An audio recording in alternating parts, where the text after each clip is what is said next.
Today's YouTube live stream. My name is Ozair, and it is 26th of April 2022, 3 o'clock in the afternoon in the UK. And every Tuesday and Friday, I go live on this channel along with Facebook, LinkedIn, and Twitter. And this session is live, simultaneous stream live uh, simultaneously on all these channels.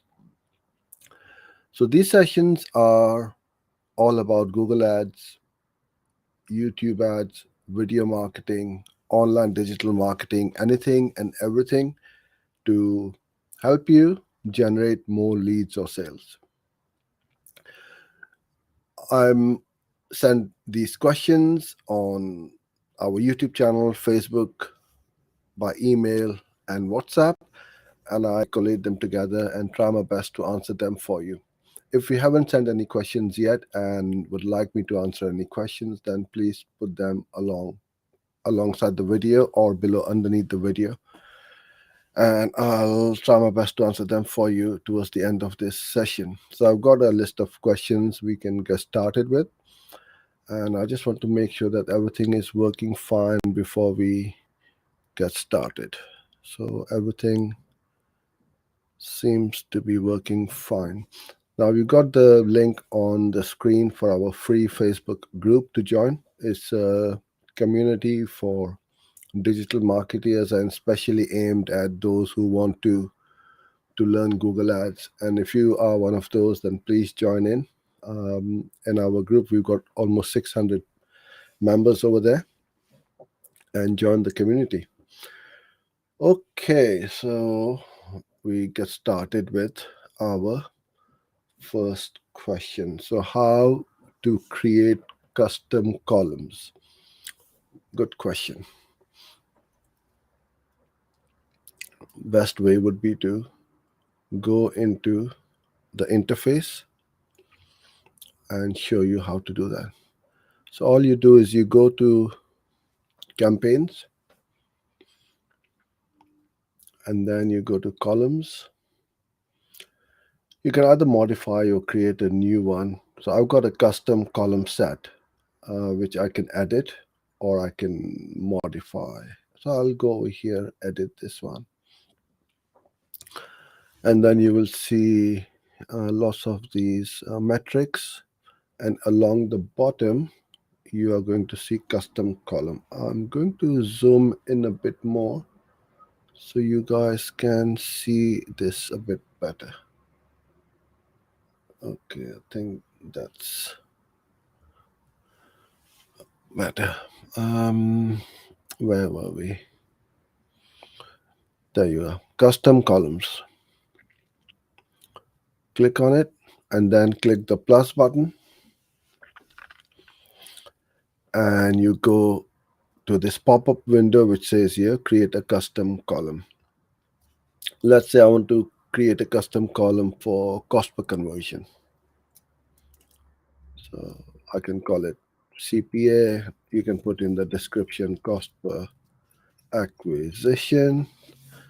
And then you have the number form, the data format, whether it's a number, percent, a currency. So for this, it is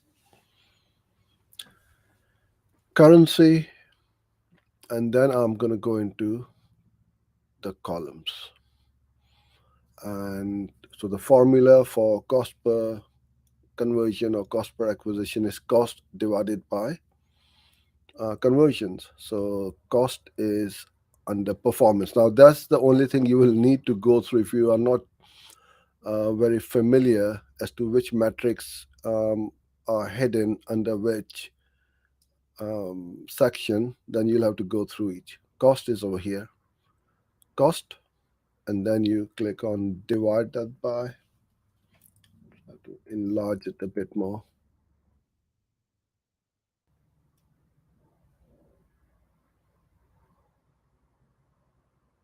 Okay, cost divided by, then I'll go back again, conversions. Now you have got a cost per conversion anyway, so you may think, why am I showing this to you? But you can create any kind of custom column from here. So now when you go back to your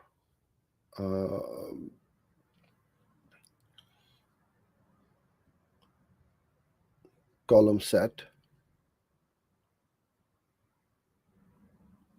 okay, so just give me one moment. I da, da, da.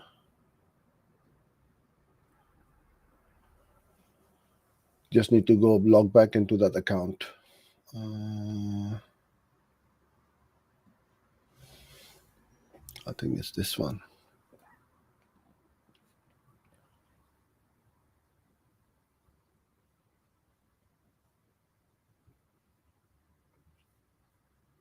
Let's try again. Okay, so we were under modify columns, and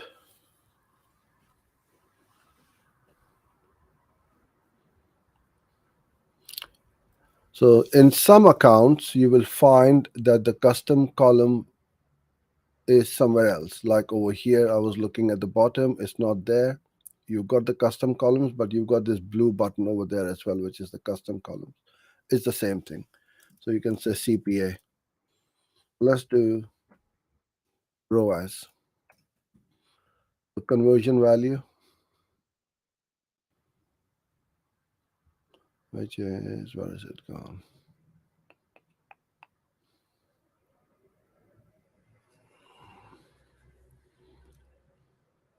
Conversion value divided by cost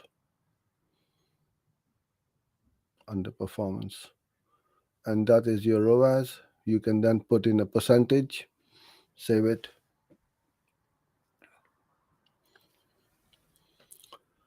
And you can apply that. And then you will see, you can't see it at the moment.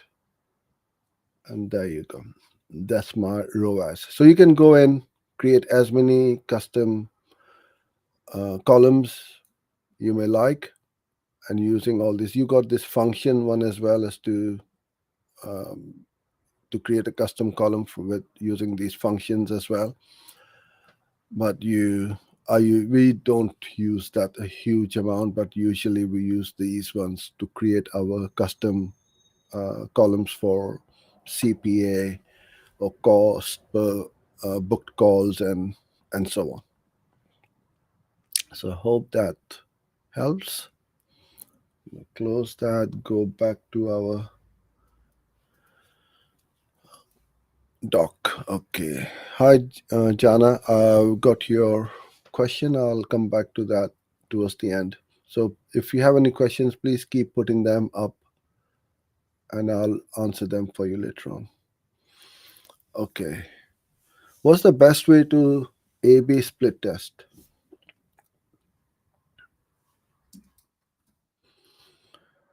I'll just put in landing pages as well. I know what you mean. Landing page or pages. What software would you recommend?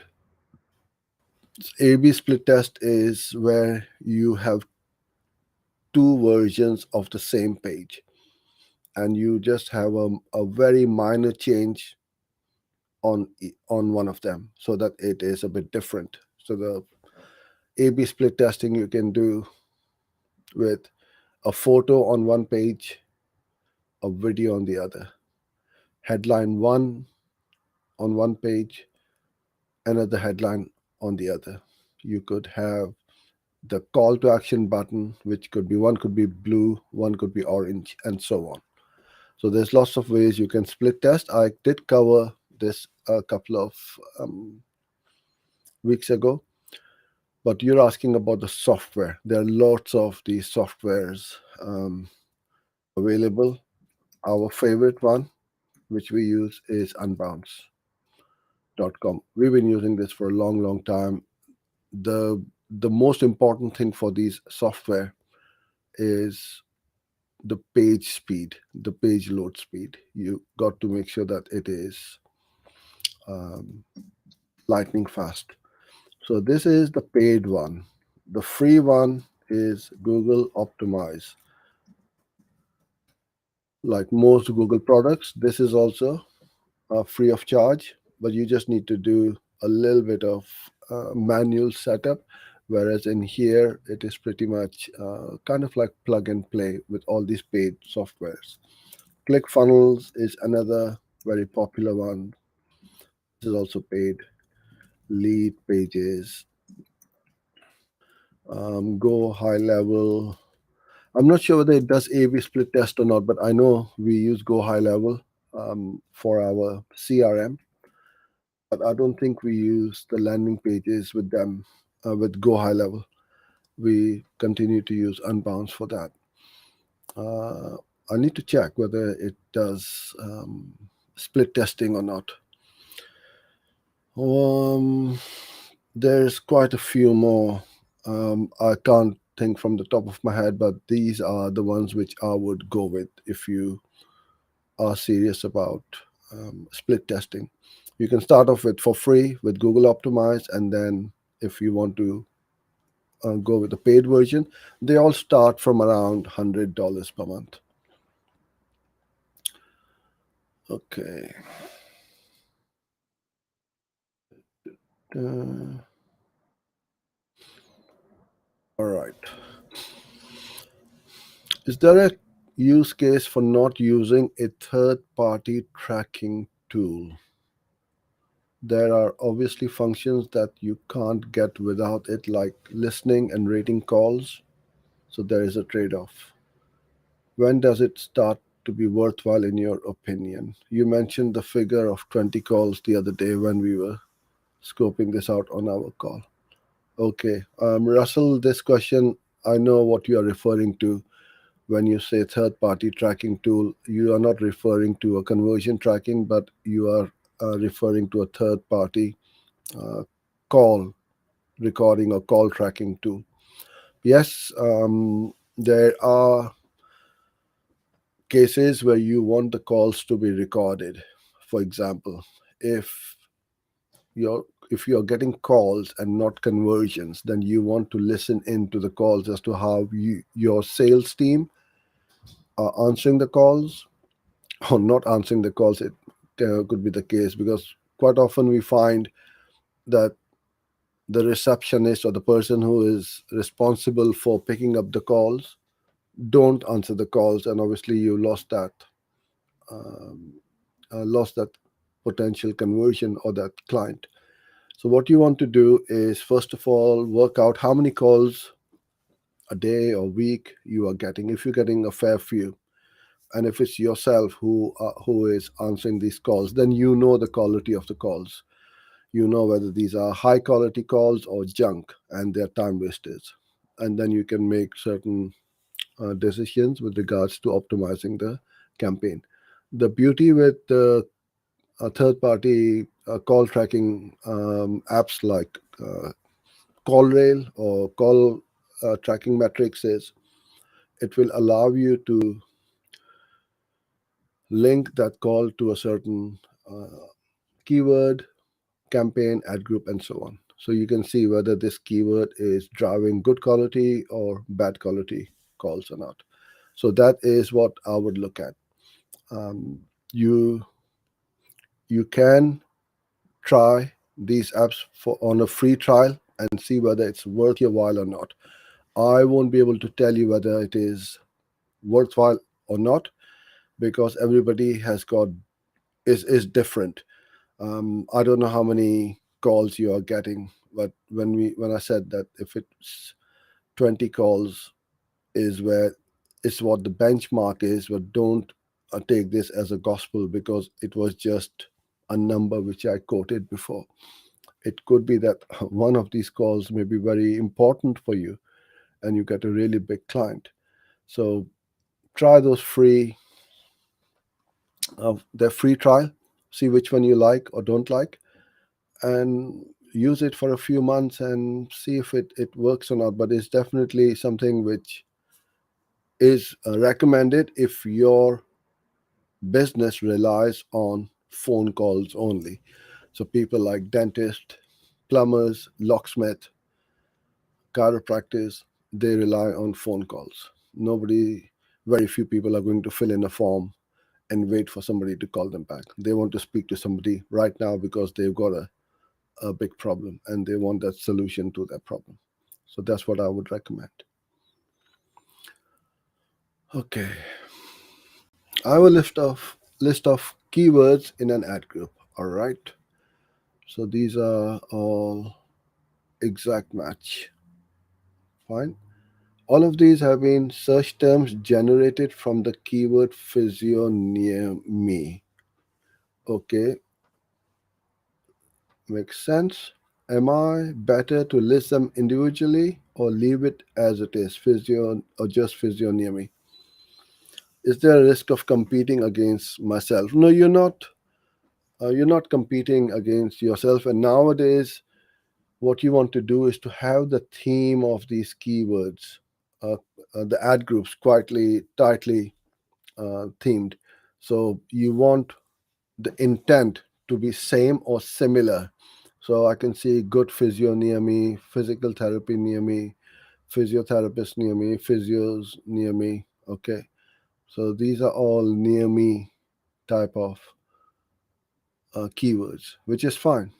And they are fine. The algorithm is going to help the algorithm quite a lot. We used to run on SKAGs, SKAGS, which was single keyword ad groups, when exact match was exact match. But exact match hasn't been exact match for the last few years. So it doesn't make sense and they don't work very well. I would keep these the way you have got. If you want to expand this, you can copy this ad group, make all the keywords as phrase match, or add phrase match in the same ad group. Depends on your workflow, how you set up your campaigns. And to do that in something like Google Ads Editor is going to take you literally seconds. It's just a case of copying and pasting these and changing the mesh type. So yeah, the way you've set it up is fine. I would have no problems with this setup. And as new search terms keep coming in, then you either add them to that ad group which triggered that search term, or add them as a negative to that ad group which triggered if you don't want your ads to show for that search term. Okay.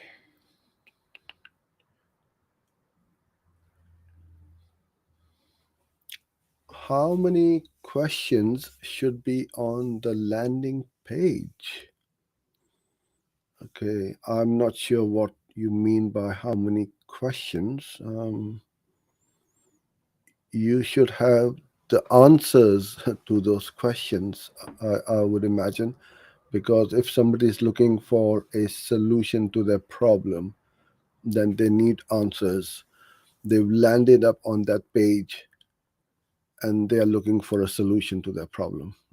You don't want to show more questions to them. So I guess this should be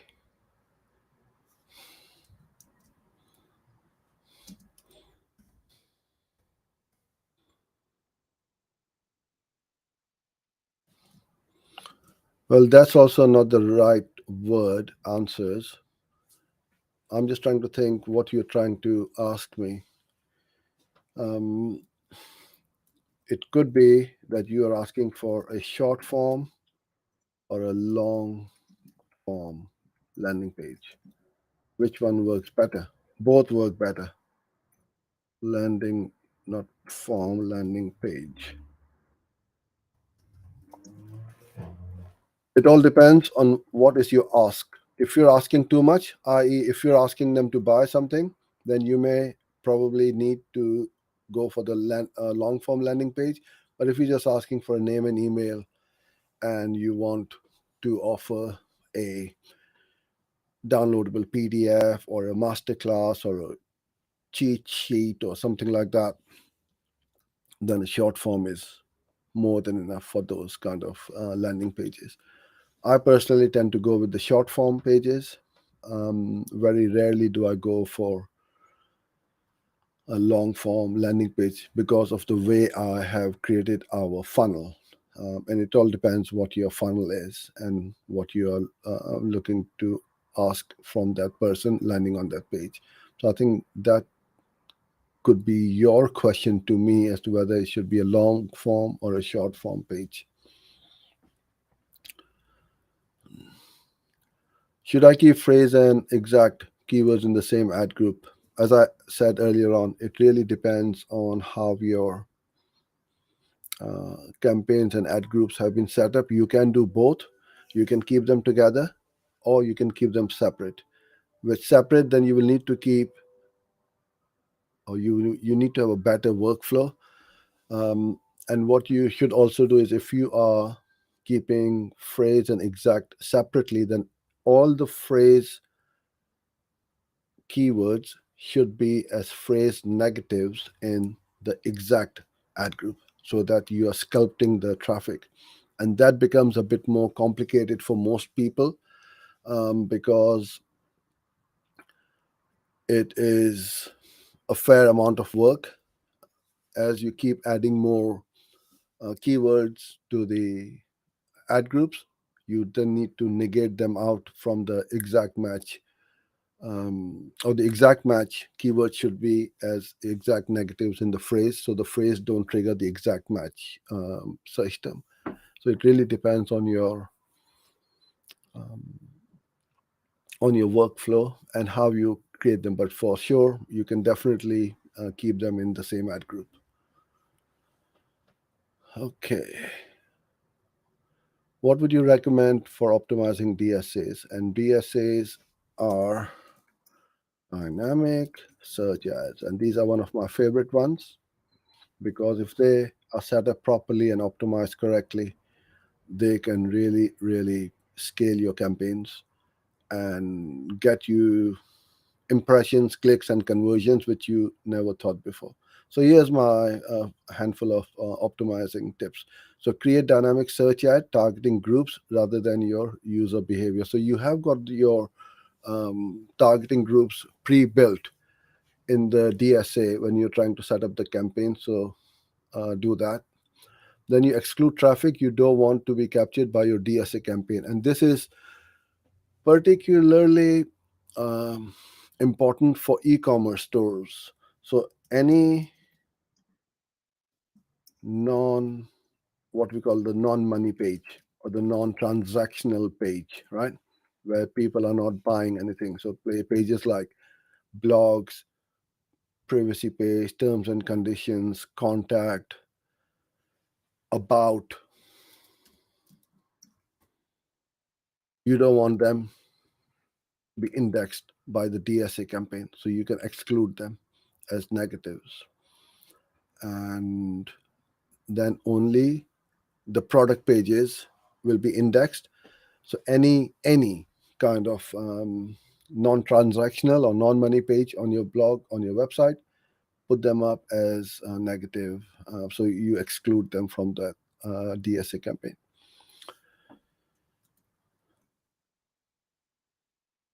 Optimize your site. So create compelling page titles, descriptions, and keywords so that Google can read your page and it knows exactly what your page is all about. Maximize results by combining DSA with auto bidding and RLSA. And this is remarketing list for search ads. Very few people do this and know how to do this properly. So you can get some great results by using smart bidding with your DSA campaign and layer it with the RLSA onto the DSA. And that's my top tips on how to optimize your dynamic search ads. How does Google charges CPC if I want to test a new keyword which is not in the Google Keyword Planner tool. You can't test this because if nobody's searching for that keyword, it's going to be low volume. So you can't test it. If you can't find that keyword in the planner, in the keyword planner, then it's not worth going after it. So you'll be wasting a lot of time. But if you need to get people to search for it, right? And that's how your ads will get triggered. If nobody's searching for it, then there's no point in testing a new keyword or you trying to think of a new keyword or making a new keyword which nobody knows of. Google call ads getting clicks but not getting calls. This is a common problem, and I think it's one of the most asked questions as well. That I get clicks on my call ads, but I don't get the calls. You need to look at your ads, why people are clicking on it, and then abandoning the call. Make sure that your ad is targeted to the right keyword. So people who are looking for that particular keyword. So if somebody's looking for an emergency locksmith, then make sure that your keyword has got emergency locksmith on it. Your ad has got emergency locksmith on it. So the keyword is on your ad as well, and that will increase the number of calls because it's super relevant. Avoid broad match keywords for sure if you're getting that, because it could be that a lot of irrelevant clicks are happening on your ads. So the way I would go about is go into your search term report, look at your search terms, find a good list of negative keywords to start putting them in at account level. And if you are running on broad match keywords, then try phrase or exact. Okay, I think I've covered all the questions. I can see some um, on YouTube and possibly from some other places. So now's your chance to start putting them in, and I shall bring those up on screen.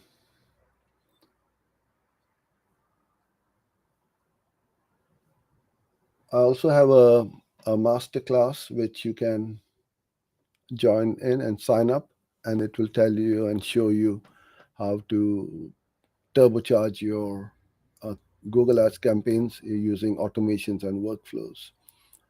So that's the URL on the screen. Okay, so let's go to the questions. Da, da, da, da. Okay, hi Jana. When there is high competition on a specific keyword, can the cost of a keyword go up like more than 50 euros per click? Yeah, absolutely. I think the most expensive click I've ever had was about $480. So that was for an attorney in the no win, no fee niche. So, yeah, for sure. Especially for plumbers, locksmiths, and services like those or keywords like those, is usually in 3-digit numbers. So 50 euros is, yeah, absolutely. It's not a lot in Google terms. Could you tell me where to find other search terms? Well, you go into your search term report and you will find which search terms triggered your ads. And you can also go in the keyword tool or keyword planner and find your search terms. Very few people do this. That's the thing, is you got to go into your search term report regularly. If it's a small account, I would recommend at least once a week. If it's a bigger one, every day, if not every other day. And keep finding search terms which are not good, put them in negative so you are uh, stopping the leakages and the wastage in your account.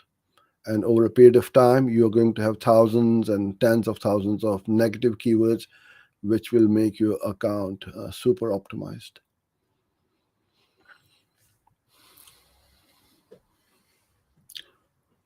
Okay, so somebody has replied to the previous question that yes, the search terms report you will find other search terms as well. Thank you for that.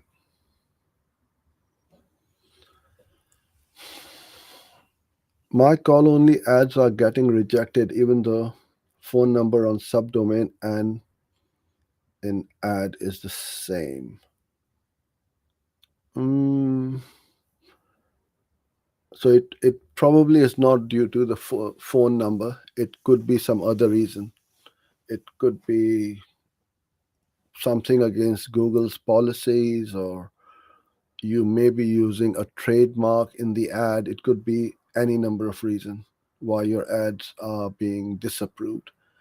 Speak with Google, see what they say, and they will point out. They won't say exactly what, but they will point out, look, you're using a trademark, or your phone number is not the right one which you've set up in the ads. So, but subdomain is not a problem. We use subdomains all the time, so that isn't the case. I know that for a fact. Hi, Moin. If I'm running a local campaign but I'm not getting any impressions, should I experiment with broad match keywords? Yes, there could be a few things. So first of all, if you're not getting the impressions, that means your budget is too low and you are running on a smart bidding strategy. Let's say you're running on a target CPA and you have set up a target CPA of $30, but you're budgeting only 10. There's no way Google is going to be able to run your ads. If you're running target CPA, whatever your CPA is, you at least multiply by 3 as a budget. So if your target CPA is 30, then you need minimum of 90. Ideally 5x. So ideally you want to have 150. Let it run and get that impressions, clicks, conversions in as quickly as possible. Then you can start to play about. Once you've got 50-60 conversions in the campaign, then your conversion rate and your cost per conversion is going to settle down. You will know that, okay, I'm getting it for 21 or 22 or whatever that number may be, and then you can just keep on allocating the budget as to how much you want to scale it. With local campaigns, you can't scale that much because it's a small campaign, probably 5 or 10 mile radius. So there's only going to be a certain number of search terms or search queries happening every day. But with local campaigns, the opportunity to go beyond the search network is tremendous, because most agencies and advertisers don't go on YouTube, don't go on display, don't go on Gmail. So with Performance Max, you can go and set them up very quickly and easily, but you will need to have those creatives for the PMax campaigns. And that's what I would recommend. And build up that brand. So if it's for, let's say, for a dentist, you keep running that dentist campaign in the local area. People are going to recognize that brand. And when they do need a dentist, the first name in their mind would be of that dentist who they keep seeing the ads for. You're most welcome, Ali. Please give important tips for best result with Google Ads. Benoit, that's a very broad question. I can be here all day long giving you top tips for best results. My top tip for you would be set up the conversion properly. Make sure that the conversion tracking is set up properly. Know your customer lifetime value or your acquisition cost, so that you can see whether you are making a profit or a loss at a price which you are paying Google for those conversions. So those two is where I will for sure start with. And if you are running this for your client, then you need to educate them as well to or manage their expectations, I should say. don't expect things to work from day one or day two. Yes, you may get conversions from day one, day two, and so on, but you probably will get them at an expensive price because the campaigns and the account hasn't been optimized. As time goes by, you start optimizing your lead cost, or your ROAS is going to go up, or lead cost is going to go down. So manage the expectations and let Google do its thing, because this is where most people go wrong. They switch off after 30 days or less, saying Google is a scam, it doesn't work, it's eaten up all my cash, and so on. And my last tip would be, spend the budget which you are happy to lose. Don't lose too much so that you can't pay your bills and so on, and you are struggling. Allocate a budget and say, this is my testing budget. You are buying intelligence, artificial intelligence, the data from Google. Get the data in. If it doesn't work, you will know why it didn't work. The keywords were wrong, or the offer wasn't good, the landing page sucked. Then you start again and try to improve from the um, previous campaign. Okay, I don't know your name, but you're most welcome as well. Okay, Moin. I'm considering 2 thank you pages for a form on the landing page. So I only want Google to track the conversions which are more qualified. Okay, I've never thought of this as to why you would have 2 thank you pages, and for what reason. You should always have 1 thank you page.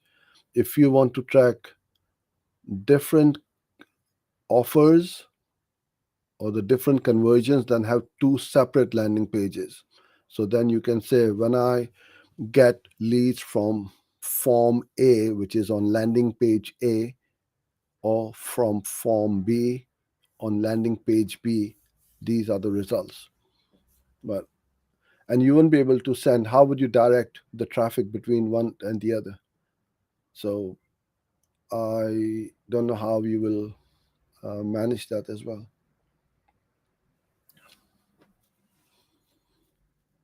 Hi, Paul. Thanks for being here, and lovely to see you too. How are you finding Performance Max? Yeah, very good. You need to give it a bit of time, let the algo learn, and don't make too many changes. And as I said earlier on, don't expect things to happen too quickly either. But once it starts to run, it really does work wonderfully well. And I would highly recommend that you have the assets as well, especially the video assets. Because if you don't have video, a third of that asset group is empty. You have the text, you have the images, you don't have the videos. So video creation is extremely important. And this is why, those who have started or are starting video marketing or video ads right now are going to stay ahead from the rest of the pack. Very soon, in my humble opinion, Google is going to take away the keywords, right? The way things are going. They've taken away broad modified. Exact match is not exact anymore. Phrase is not phrase anymore. So it's going broader and broader, right?